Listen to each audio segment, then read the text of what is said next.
Hi Capricorn, welcome to Higher Source Tarot for your Is It in the Cards love reading for August 2020. This is for all Capricorn, Sun, Moon, Rising, and Venus. And I thank you all so much for supporting the channel by watching readings, liking videos, and certainly subscribing. Thanks, I really do appreciate it, and it's fun for me, so we'll keep going.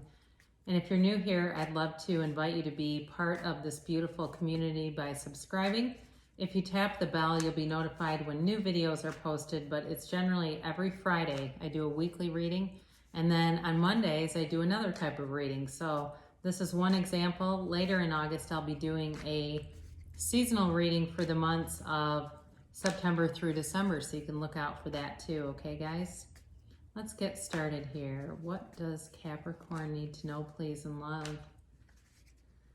Capricorn, Sun, Moon, Rising, and Venus. What does Capricorn need to know in love for the highest of all good involved? Highest good of all involved for Capricorn here.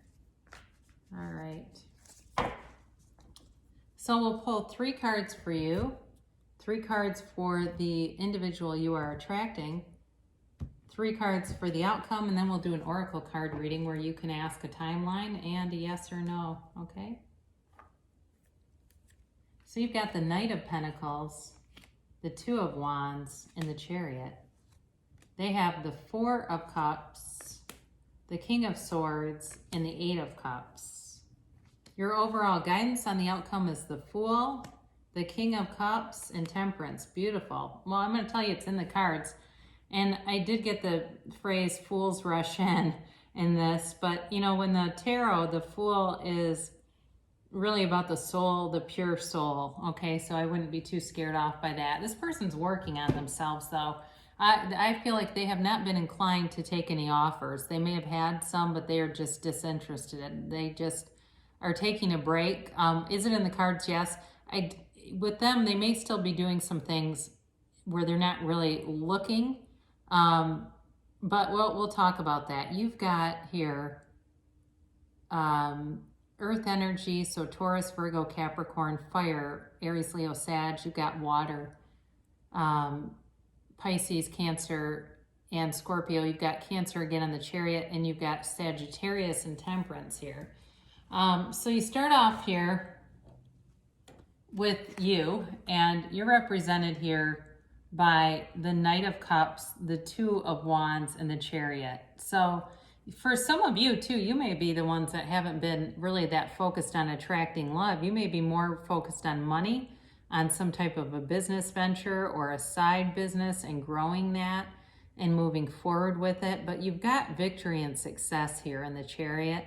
And it's like you're in this place where you've got a beautiful momentum around you, especially, you know, with all of these cards, there's stability here. There's confidence here, and there's attraction. You're attracting things. Now with the 2 of Wands, this can be about waiting on a decision, or looking at options, but you're also holding the world in your hands here.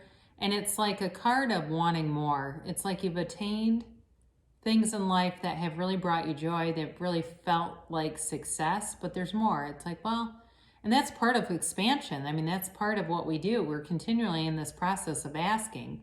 That's human nature, yes, but it's also with the law of attraction. It seems like as we attain things, even if you are one who really studies it and understands it, and you go, that was fun, I think I want to ask for something bigger to see if I can do it.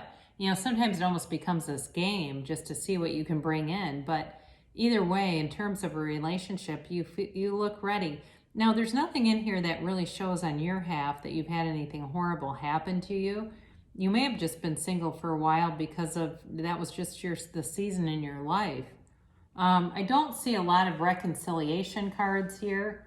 So if you're looking for reconciliation, it's not strongly indicated. This feels more new.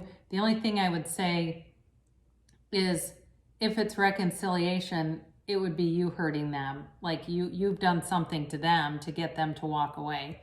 So, because that's really what's in their cards. They've had offers and they've just not been interested in them.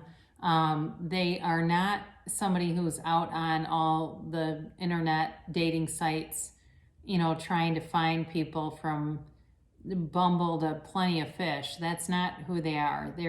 But they're getting to a place where they're kind of bored with this in a way. I feel like at some point they may have sworn off love, where they just want, I'm just not doing this anymore. I've gotten too many crazy people.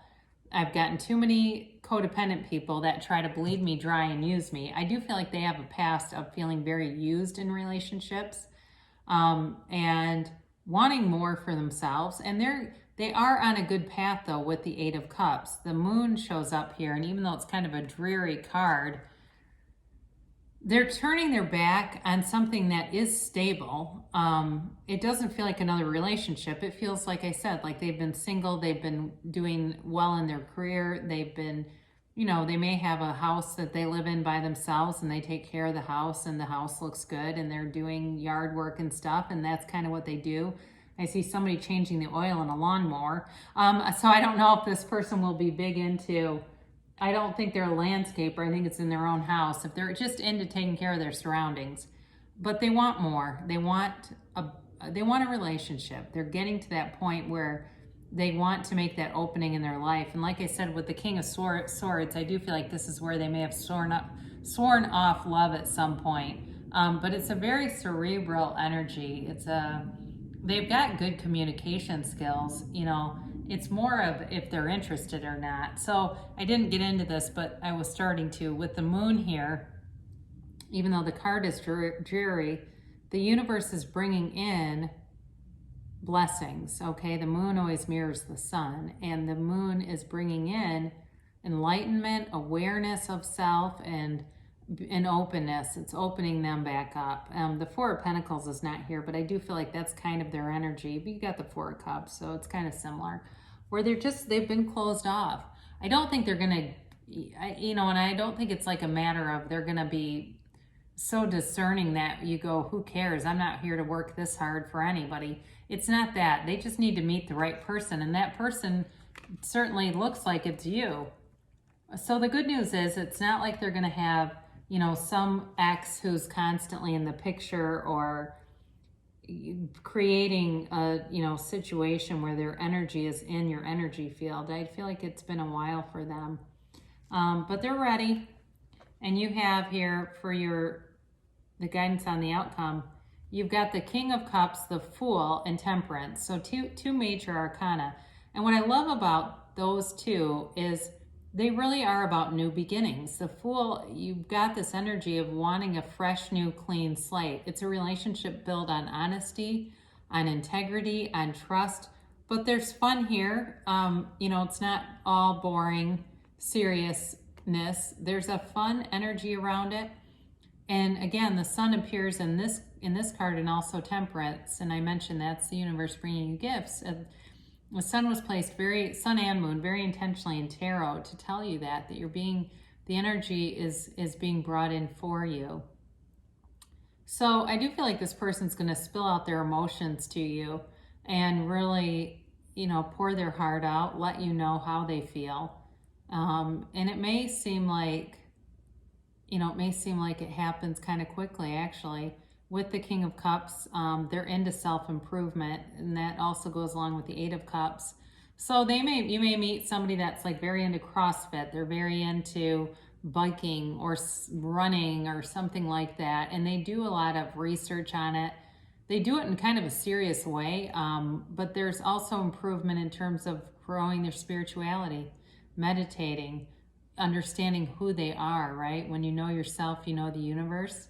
And they know, though, the Fool carries his past experiences here, but they don't own him. So again, those past experiences are something that led to more personal growth, but they're not anything that would become an issue where they've got baggage, right? So either way, you've got a lot of love here. And of course with Temperance too, that card shows up after a crisis. So I feel like whatever has happened with them, they're being brought in the energy to be repaired, to be whole, to be able to commit and to love again. So there's just a very lovely outcome to this. And Let's do this oracle reading. You can ask a yes or a no here, Capricorn. You can ask a timeline too, all right? So I'll just do a little shuffling to show that the cards have not been organized in any particular order here. They just come out as they are supposed to. Because what fun would that really be, right? This is the timeline. So what's the timeline looking like for Capricorn here?